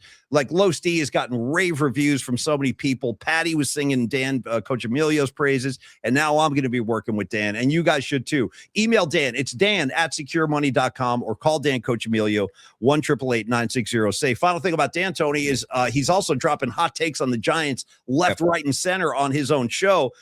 So you want to talk some Giants with Dan, check his show out too on the NorCal Sports Network. Thank you, Dan, very much. I'll talk to you Friday, buddy. Yes, on YouTube at NorCal Sports NW, obviously for NorCal Sports Network. Check him out. Dan's great, especially on Giants baseball right after the games. I'm sure he's pretty thrilled today about 6 home runs, 6 deep shots, which is really nice to see. And the Giants going for a sweep tomorrow in the ATL, Paulie. Let's sweep those. Let's sweep those sons of bitches. Yeah. You know what I mean? Let's sweep those Atlanta sons of bitches. I got a big announcement. I was talking about how we're a family, how we're a community. Dude, we've got Familia News. Candlestick Kid. I told you, one of my favorite handles on the show, the Candlestick Kid. He's in Cancun and he's getting married this weekend. Candlestick Kid, congratulations, dude. I had no idea, but we send you our very best, and we'll be thinking of you, and have a great time. You picked a beautiful spot to get married. I wonder if Candlestick Kid will have his wedding cake in the shape of Candlestick, like looking like Candlestick. You know, dude, I'm thinking about maybe just building a replica of Candlestick Park just for my own living room, because I saw Los D tonight just post just a message. I miss Candlestick Park. I do too, man. I do too.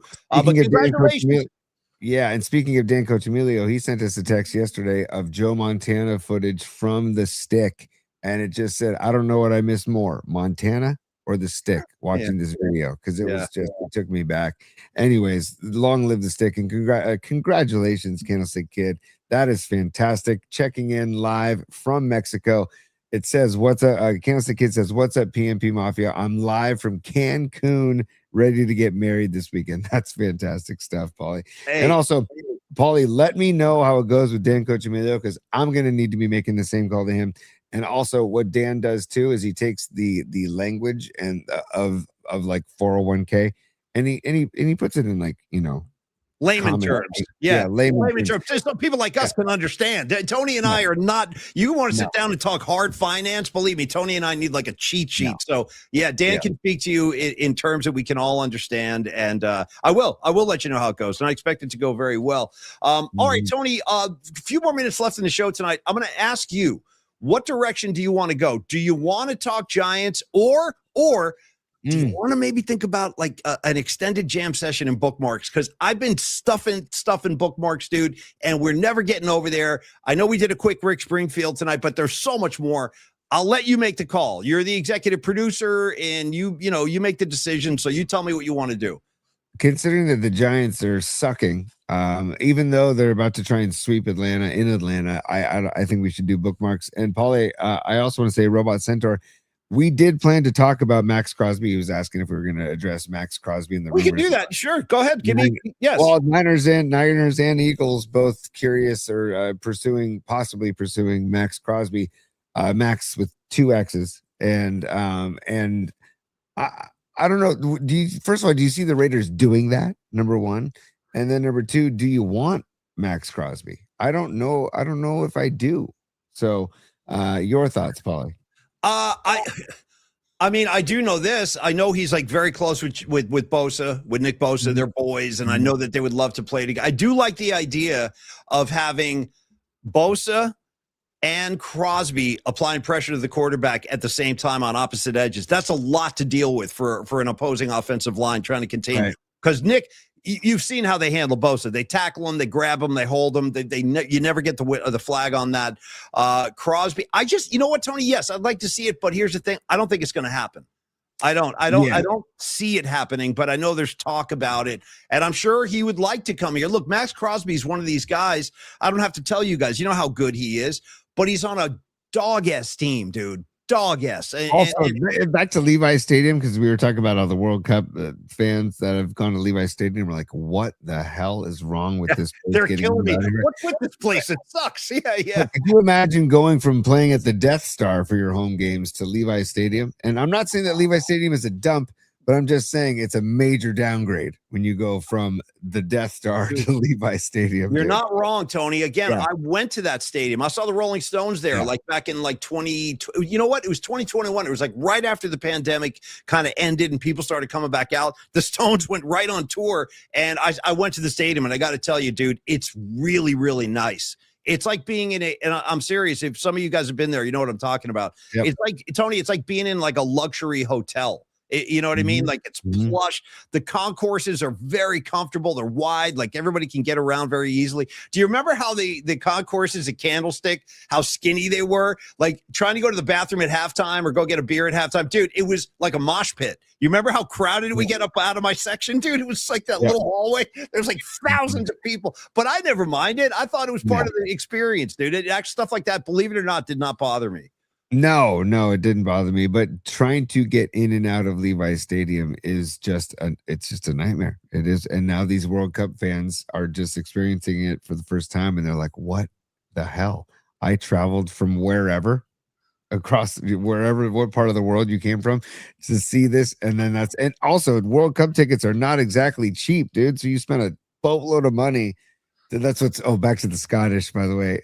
There were great sound bites in this NPR report that I heard about the Scottish soccer fans. They're basically saying the cupboard's empty was the quote. The cupboard's empty, meaning that they're broke. They're broke. They got no more money. They spent all their money on this trip to come to the World Cup in the United States, and they're having the time of their lives.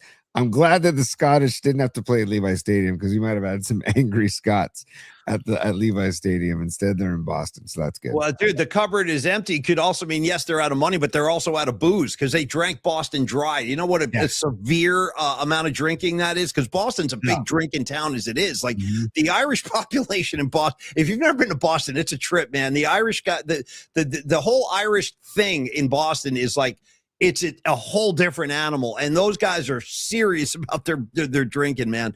Tony, with all that being said, and we're talking World Cup, let's do it. I think, can we go dance party too? Can I get Bookman? Is that possible? Yeah, you definitely can. I'm just looking for a Scottish school bus poster, a picture or video, but we'll have to find it. Well, later. I do have stuff in bookmarks about the World Cup. I got the Norwegians doing their rowing thing, which is pretty amazing too. So, all right, let's do a speed bookmarks. If you don't want speed bookmarks, Paulie.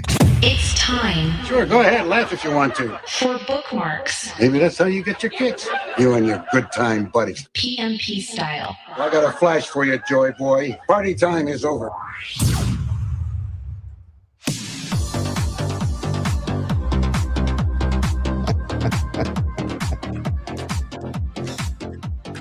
Yeah, let's go.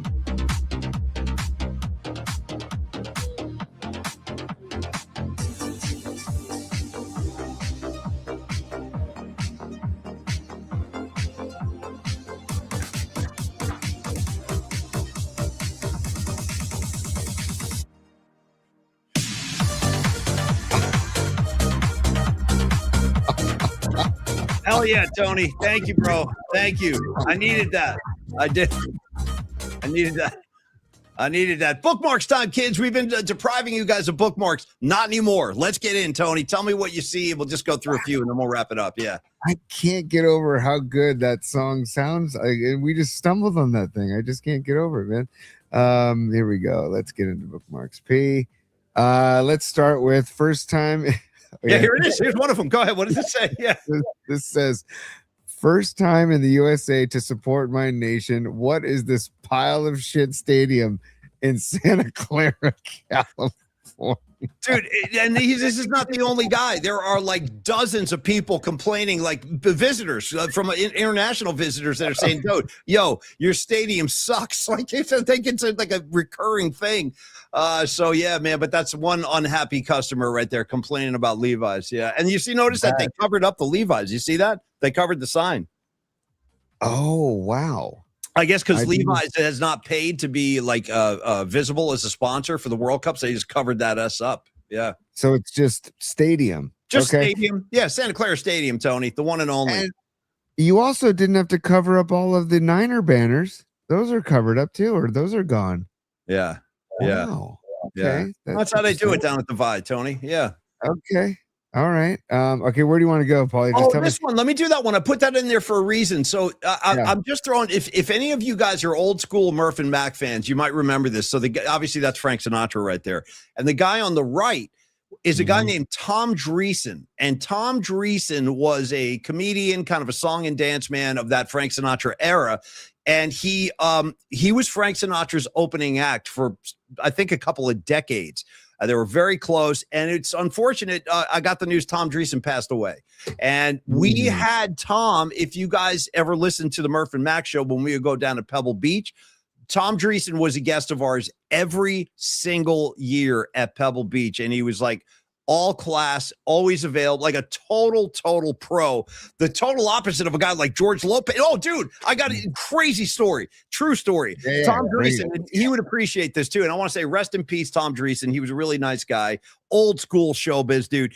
So we're talking to Tom Dreesen one year, Tony. And again, he was like our buddy. We talked to him every year. And then, dude, this, you know how it gets down there. Like one guest might stay around too long, and all of a sudden, like we're supposed to have another guest, but the first guy hasn't left yet. So we're going deep with Dreesen, and here he comes, dude. George Lopez. He shows up, and he's furious that we have a guest during his scheduled time. So, dude, he's throwing his arms up. He's walking around like he's yelling at Lee J, our old engineer, Lee J. He's like, what is this? Those guys had me scheduled. Now you got Dreesen on there. So, like, George Lopez lost his effing mind that we had this guy right here, Tom Dreesen, on for like a couple of extra minutes. And I never looked at George Lopez the same after that. He was being kind of a dick. Yeah. But anyway, I just wanted to pay my respects. Tom Dreesen, he was a really good friend to the Murph and Max show, and rest in peace. Just wanted to throw that out there because I just found that out today. Also, hey, George, it's show business. You know that it never goes to exactly the schedule, dude. Come on. He threw a 5-star like Hollywood temper tantrum. Yeah, no, I'm not exaggerating. You can ask Murph. Like he was stomping his feet and huffing and puffing. And then when he finally sat down with us, he was pissed. He was like mad at us because we're like 2 minutes late. It's like, dude, chill. It's Pebble Beach, man. Got to get into the spirit. I've been down there multiple times with Murph for those shows, Paulie, and you never know how long a guest is going to go. And you do try to like wrap it up sometimes because you're trying to keep the clock moving, and it just is really hard to do, especially if they're on a roll. So George, that's bogus, man. By the way, Tony, this one just hit me like a cannonball out of nowhere, blindsided. 49er red zone. Maybe he had to take an S. Maybe. You might be right, red zone. I don't know. Dude, look at your boy. No, get back up there. Okay. Look at your boy. He's filming a commercial. He's got his own freaking umbrella guy, dude. Can you say Diva? I knew you could, kids. Diva. D-I-V-A. Where's my umbrella, man? Cover me up from the sun. Look at this ass, dude. Look at it. I don't He's even walking know. to go shoot a commercial, and he's got to have a guy holding an umbrella. I mean, what are we doing, Tony? What are we doing? I don't know. Help me out. I really don't know. If you ever he also looks like he's hurting. Like, do you see like a hunched over? He's like a Jesus Christ figure with all his apostles following him here and stuff. Tony, if you ever see me walking down the street and I got a guy holding an umbrella over my head, just walk up to me and punch me in the face. Just punch me in the face, dude. Also, like, can you imagine being the umbrella guy? No. Like, what are you doing this summer? Oh, I'm just carrying an umbrella around for Patrick Mahomes. That's all. I paid $20 an hour. Yeah. Oh man, hold on. Paulie, just because you brought him up, Paulie, stand by. Like, let us play the game. There you go, Paulie. Let us play the game. Okay? Anyway, I thought you'd appreciate. I thought you'd get a kick out of that. There's Patrick Mahomes in the offseason, being protected from the sun. Yeah. One more time. We might have to save this. Hey, how you guys doing? Hey, yeah. Where's my umbrella? Man. Where's my umbrella? Where'd my umbrella go? Yeah, you're missing it. Get it more on top. Yeah. All right, we showed Rick Springfield earlier. We showed. We can end with Alden Smith. What is this? Oh, this is from P1 Chuck. P1 Chuck posted this, and I was going to throw this out here. He said, nice. Just to give it up to the GOAT of mascots. And I was like, dude, the San Diego Chicken. I kind of forgot about him. Tony, your favorite sports mascot of all time. Go. Crazy Crab. Hands down. Nice. I forgot about that. I forgot about that Crazy Crab. Crazy Crab. Absolutely. I think after that, I think Lucille does a good job, but I got to go Sharky. After Crazy Crab. I like San Diego Chicken. I like Philly Fanatic, and you know who else I like? Just because it's such a trip. It's like you took acid, and this guy comes walking out. Mr. and Mrs. Met. There's a dude, and there's a guy and a girl. Mr. Met, Mrs. Met. They got the big baseball heads. They look nuts. I like those guys too. But I definitely don't. I won't give you any love to Dinger, the Colorado Rockies mascot. No, the dinosaur. Nah. No I thanks. can't do it. I can't do it. But Paul, yes, heck yeah. P1 Chuck, thank you for that, dude. I didn't know it was National Mascot Day. Okay, then this is the LeBron we talked about. Oh, this is Bonta. Bonta was at. We should have asked him about it. He was at the World Cup game. Oh, I didn't even know that. I think you must have put this in there. I don't think I saw this one. Yeah, he says Levi Stadium is packed. Yeah. There you go, man. Wow. These are all the same people that couldn't get a train home, by the way. If you guys saw that, dude, they had a major problem with Caltrans just getting everybody out of there last night. Okay, I read in the chat, by the way, I see that everybody's saying that the World Cup doesn't allow corporate sponsors. Fine. But is the World Cup against recognizing incredible NFL talent that has been memorialized on the walls of Levi Stadium or on the I can't believe they took I guess it's not soccer, but it's still the home of the 49ers. I don't know. I think World Cup fans from all over the world would have appreciated seeing. I don't think that's unique though to Levi's. I think all the stadiums are doing that. Like Gillette and Foxborough, they had to cover up all their stuff too. I'm sure the same thing will be happening in Seattle on Friday for the US. Cover up the corporate sponsors. Sure, I still understand why they're covering up the why Levi Stadium was even built in the first place. Right. You know? If you want this, I just put this in here because there is going to be a service for Alden. It is going to be this Saturday. And if you look this up online, you guys can get all the information. There's going to be a viewing, and there's going to be, if any Niner fans want to attend, you can just look this up. All the information is out there. It's still really sad. I'm having a hard time. I was talking about Alden Smith last night quite a bit with my friends and everything. Look at that beautiful picture of Alden too, man. Beautiful face, great smile. I saw a beautiful tribute from Patrick Willis today. I hope you guys saw that. He posted a really, really beautiful note. I know Anthony Dixon did a beautiful note for him too. And hey, listen, man, if you're a 49er fan, you're feeling this. You're feeling this. He's just gone way too soon. And again, from my experiences around this dude, I have nothing but good things to say. He was a really, really good guy. Just carrying a lot of weight on his shoulders, and he was a troubled dude, unfortunately. But that doesn't make, he's not a bad guy. He was just going through it like a lot of people do. And, a hell of a player on the field too, obviously. But just rest in peace, Alden. And if you're interested, you can find this online. All the info's there for Alden. And I do like what the Smith family is. Alden's family has said that they're going to have his brain studied for CTE. And I think that is really important that they do that. And so that they can learn what he suffered from and also maybe help players down the road. So I just rest in peace, Alden. I'm still haven't fully comprehended that he left us physically at the age of 36, man. That's just rough stuff. But thanks for sharing that, Paulie. I know, Tony. Tony and I, man, we freaking, lifelong Niner fans. And I think anybody who is a Niner fan is feeling that one in a big way. Tony, final word of the night will go to Peralta Arts and our good friend Dom. We talk about PMP being global. We got Doug in Japan, right? Now we got freaking Dom in Hungary. That's right, folks. Dom in Hungary. He is over there for a week or so, and I kind of miss Dom. You know what I mean? We have so much interaction with Dom. All of a sudden, he's gone. It's like we kind of miss him. But anyway, Stellar Design, Peralta Arts. You know what this guy can do. They will take the back of the napkin sketch that you put together for some idea, and he can bring it to life. And he can also be hired to do like an advertising campaign, a marketing campaign, or for specific events in your life. Like I'm trying to encourage this. I think people should hire Dom to do like commemorative posters for graduations or birthdays or anniversaries, stuff like that. Dom can do something really special for you. And Tony, only because I got to promote my own gig, if you can, throw the poster up there.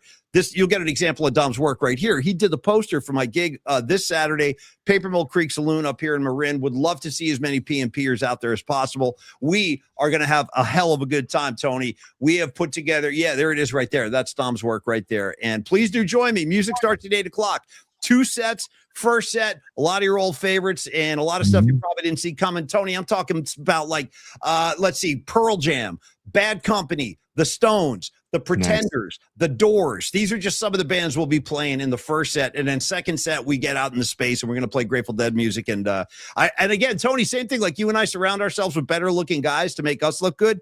Same principle in this band. I have surrounded myself with much better players. So like I can kind of get away with it. But no, there's a really good band around me.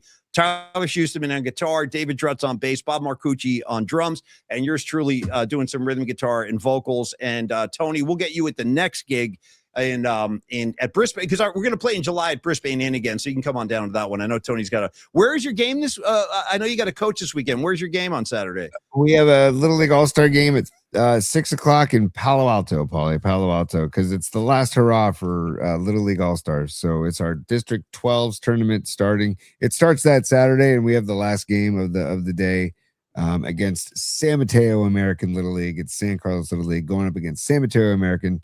And it should be fun, man. It's going to be, last game of the day. If the gig was somewhere down on the peninsula, I'd make it to the gig. But since it's we're in Palo Alto and you're in Marin, I can't make it. But yeah, don't worry. I'll make it to the next one for sure, dude. And I think I'd like us to learn the bookmarks bed. Ooh, dude, I love that. Or how about we bring freaking Tony One Glove to life on stage? Well, that too. Yeah, we could do 21 Glove. Or give us the Los.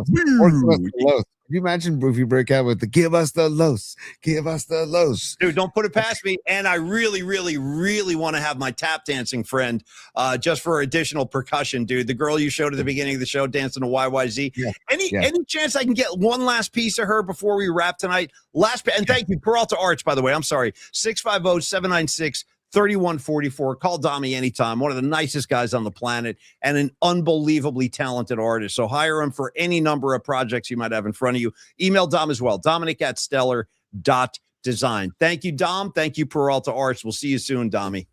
Paulie, just in closing with Peralta Arts, I just want to let people know, for example, I have an annual horseshoe tournament every August. And this year we wanted to do a killer poster for the tournament. And so we just, there's the group of guys that put on this tournament.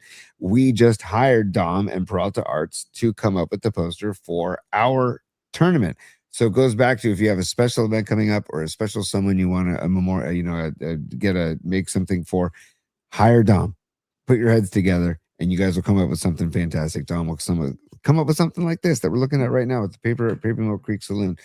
Dom Peralta, again, email Dom, Dominic@stellar.design, or phone call 650-796-3144. Dom, we love you, buddy. We miss you. See you on the flip side when you get back from Hungary. Thanks so Paulie, much. You wanted to do finally, before we do this, Paulie, this is a very important super, and I love this. This is from Clem Ackers. Thank you for the super, Clem, very, very much. And he says, love the show, and all the PMP fam want to say thank you to Los D, a.k.a. Carlos de la Fuente, now with Barrett Financial. And he says, thank you to Los D for the help with my tricky financial situation. Another happy client. Boom. There you go. I told you, dude, I said, screw this, dude. I'm going to start going through all the sponsors one by one because I got my meeting with Dan Coach Emilio Friday. And Los, I'll confirm my call with you, but I think it's going to be next week. It's because I got to get Liz in on this too. So I'm going to be a client very soon myself, and I'll look forward to it. And thank you, Clem. Finish up your supers, T, because I see one from Patty there too. Oh, yeah, there's one from Patty. I missed that one, too. Yeah, Sorry, it just Patty. came in. And Patty, yes, reach out to the tap dance lady, please. I'd love to. I have no idea where she's from, but I'm blown away. And I need more. I need more of the tap dancing lady. I really do. Also, before we get to Patty, this is from Chutch916. He says, and by the way, look at how much money he is doing a super, $4.20. There you go, Chutch. He says, shout out at Dom Peralta. Where is he, dude? Little Zaza, where is he? Shout out to Murph. Where is he? Shout out to Dom. Where is he? Thank you, Chutch. Always a pleasure to see you, man. And yeah, great call. The more Zaza, the better. Oh, I can give you some Zaza real quick. Nothing easy. Nothing easy. There you go. Nothing easy. Nothing easy for Zaza. And finally, Patty from Napa, the final super. She says, requesting for Saturday. Patty, thank you for the super.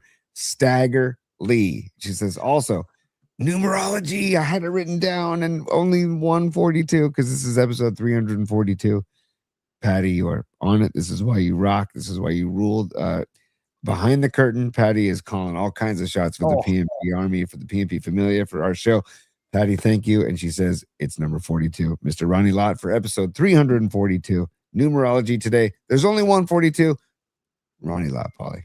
Well, I would gently want to add one more. And you're right. Ronnie to me is 42, but I want to give Jackie Robinson some love too. Jackie Robinson, number 42. But after that, nobody else wear it ever. Okay. Yeah. 42 is off limits. And believe it or not, Tony, I don't know if you know this, 42 is my favorite number. That's always been my favorite number. Yeah. What's your favorite number?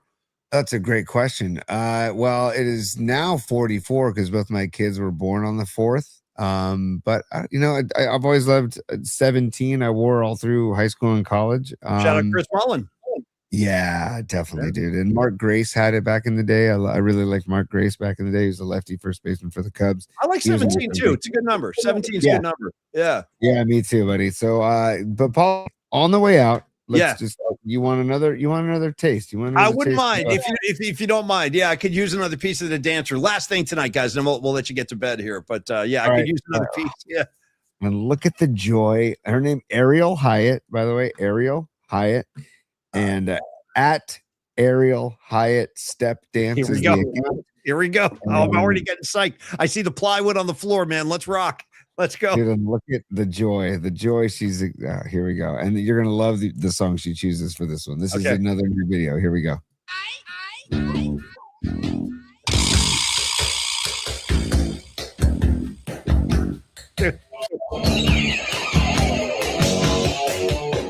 Nice.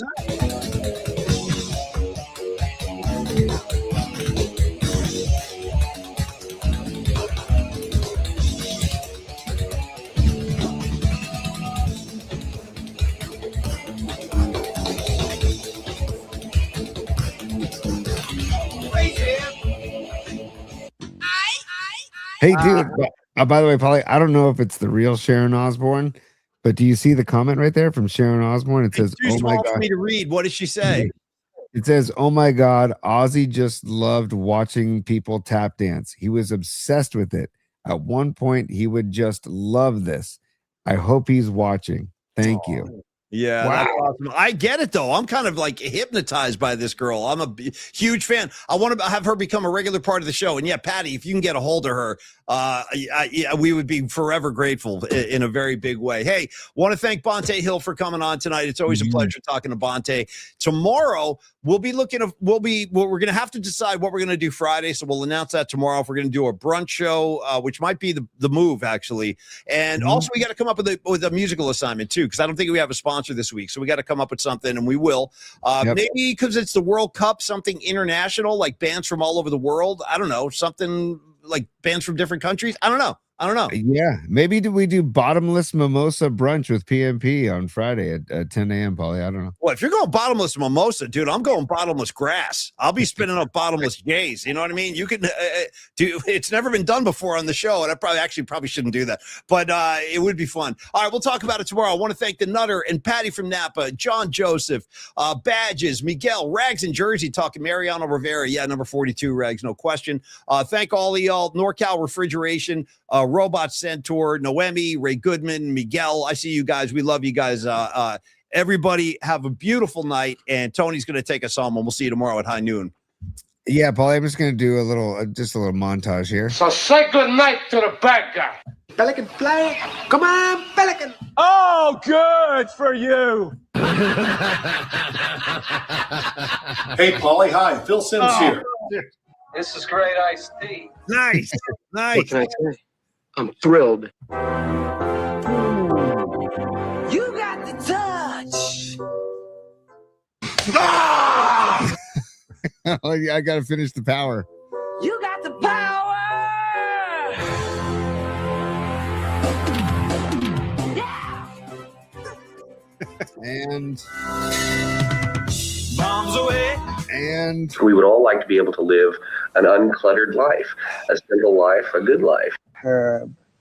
Herb is a plant. Herbs are good for everything. The rules are there ain't no rules. Come on, don't bullshit me. Yeah, dude. Grab a beer. If you need a beer, grab a beer.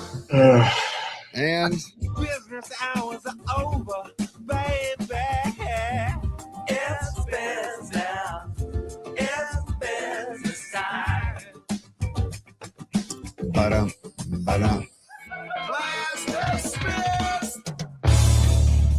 Hey, great job, Tony. I love you emptying the chamber like that, dude. Do that more as often as you want, dude. Just empty the clip. I love that. Also, want to congratulate Candlestick Kid one more time. Congrats on the marriage, dude. I was just in Cancun myself at the beginning of the year. It's freaking beautiful down there. I want to get back down there again as soon as possible. And Sweet Mad Hatter, another belated happy birthday, man. I hope you hit that leg bong good and strong. And everybody have a beautiful night. We will see all of y'all tomorrow at high noon. Cheers, everybody. Peace, y'all.